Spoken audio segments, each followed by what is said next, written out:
Siècle des Lumières. C'est un mouvement philosophique et littéraire qui domina le monde des idées en Europe au XVIIIe siècle. Le mouvement des Lumières tire son nom de la volonté des philosophes européens du XVIIIe siècle de combattre les ténèbres de l'ignorance par la diffusion du savoir. L'encyclopédie dirigée par Diderot et d'Alembert est le meilleur symbole de cette volonté de rassembler toutes les connaissances disponibles et de les répandre auprès du public d'un public éclairé. Ce mouvement, qui connut une intensité plus marquée en France, en Angleterre et en Allemagne, est né dans un contexte technique, économique et social particulier. Ascension de la bourgeoisie, progrès des techniques, progrès de l'organisation de la production et notamment des communications, progrès des sciences souvent appliquées au travail des hommes. Confiant en la capacité de l'homme de se déterminer par la raison. Les philosophes des Lumières exaltent aussi la référence à la nature et témoignent d'un optimisme envers l'histoire, fondé sur la croyance dans le progrès de l'humanité. L'affirmation de ces valeurs les conduit à combattre l'intolérance religieuse et l'absolutisme politique. Certains philosophes interviennent dans des affaires judiciaires. Voltaire défend entre autres Calas, un protestant injustement accusé d'avoir tué son fils, et milite pour l'abolition des peines infamantes, de la torture et de l'esclavage. Diffusées dans les salons, les cafés et les loges maçonniques, les idées des Lumières sont consacrées par les œuvres des philosophes, des écrivains et des savants. Les principaux représentants des Lumières sont, en Grande-Bretagne, J. Locke, David Hume, Isaac Newton, en Allemagne, Wolff, Lessing, Herder, en France, Montesquieu, Voltaire, Diderot, Rousseau, tous les encyclopédistes, Condillac et Buffon. Que sont les Lumières? La pensée du siècle des Lumières se développe autour de deux thèmes majeurs, le retour à la nature, la recherche du bonheur. Les philosophes dénoncent dans les religions et les pouvoirs tyranniques des forces obscurantistes responsables de l'apparition du mal dans un monde où l'homme aurait dû être heureux. Ils réhabilitent donc la nature humaine. Il n'en est plus entaché par un péché originel ou une tare ontologique. Il subsiste à la recherche chrétienne du salut dans l'au-delà, la quête ici-bas du bonheur individuel. À la condamnation des passions succède leur apologie. L'homme doit les satisfaire à condition qu'elles ne s'opposent pas au bonheur d'autrui. L'encyclopédie. Un ouvrage, ou plutôt un ensemble de 35 volumes auxquels ont collaboré 150 savants, philosophes et spécialistes divers, incarne à lui seul la vaste entreprise humaniste et savante des Lumières. C'est l'encyclopédie. Travail collectif mené sur près de 20 ans, le projet repose sur un animateur essentiel, Diderot, qui en définit ainsi l'objet.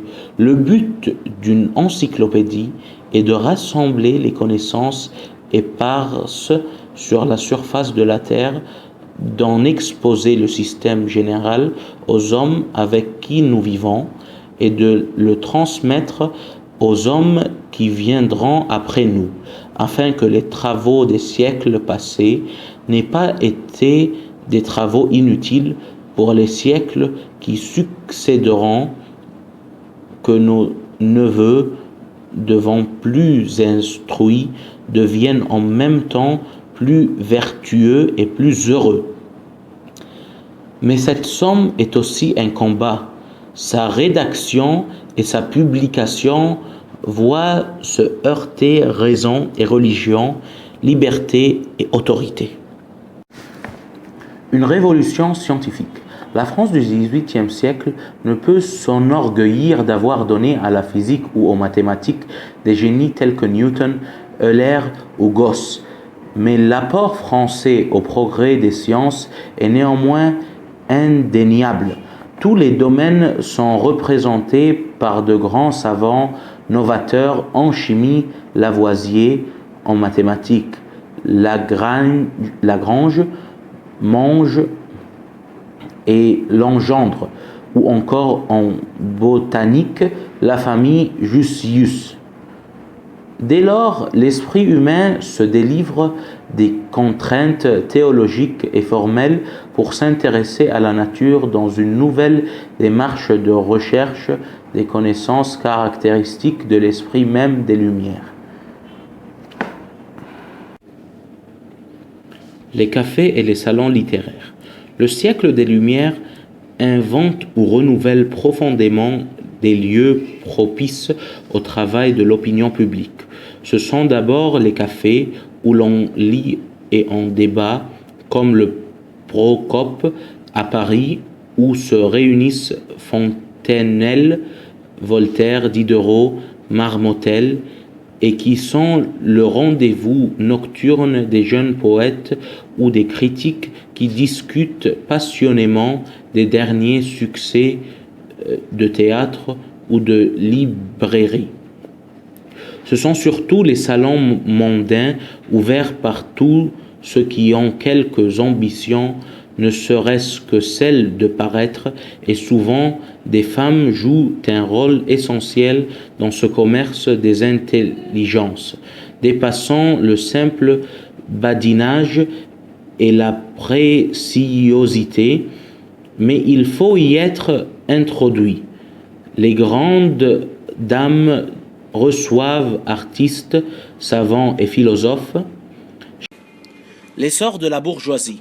Vers 1740, partout en Europe existe une société d'ordre fondée sur les privilèges, alors qu'en Angleterre, aucun obstacle juridique n'empêche la mobilité sociale.